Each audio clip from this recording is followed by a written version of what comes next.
ನಮಸ್ಕಾರ ಸ್ನೇಹಿತರೆ ನಟ ದರ್ಶನ್ ಹಾಗೂ ಅವರ ಪತ್ನಿ ವಿಜಯಲಕ್ಷ್ಮಿ ದರ್ಶನ್ ಅವರಿಗೆ ಸಂಬಂಧಿಸಿದ ಒಂದು ಮಹತ್ವದ ಬೆಳವಣಿಗೆ ಇದೀಗ ಸಾಕಷ್ಟು ಚರ್ಚೆಗೆ ಕಾರಣವಾಗಿದೆ.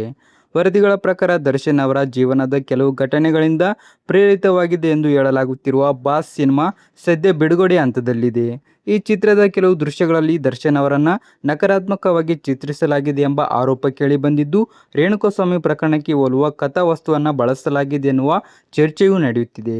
ಈ ಹಿನ್ನೆಲೆಯಲ್ಲಿ ಚಿತ್ರದ ಬಿಡುಗಡೆಗೆ ತಾತ್ಕಾಲಿಕ ತಡೆ ನೀಡುವಂತೆ ದರ್ಶನ್ ಪರದಿಂದ ನ್ಯಾಯಾಲಯದ ಮೊರೆ ಹೋಗಲಾಗಿದೆ ಎಂದು ವರದಿಗಳು ತಿಳಿಸಿವೆ.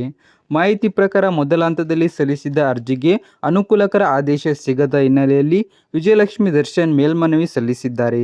ಚಿತ್ರದ ಟ್ರೈಲರ್ನಲ್ಲಿ ದರ್ಶನ್ ಅವರನ್ನು ಉಲ್ಲೇಖಿಸುವ ಅಂಶಗಳಿವೆ ಎಂಬ ವಾದವನ್ನು ನ್ಯಾಯಾಲಯದ ಮುಂದೆ ಮಂಡಿಸಲಾಗಿದೆ ಎಂದು ಹೇಳಲಾಗುತ್ತಿದೆ.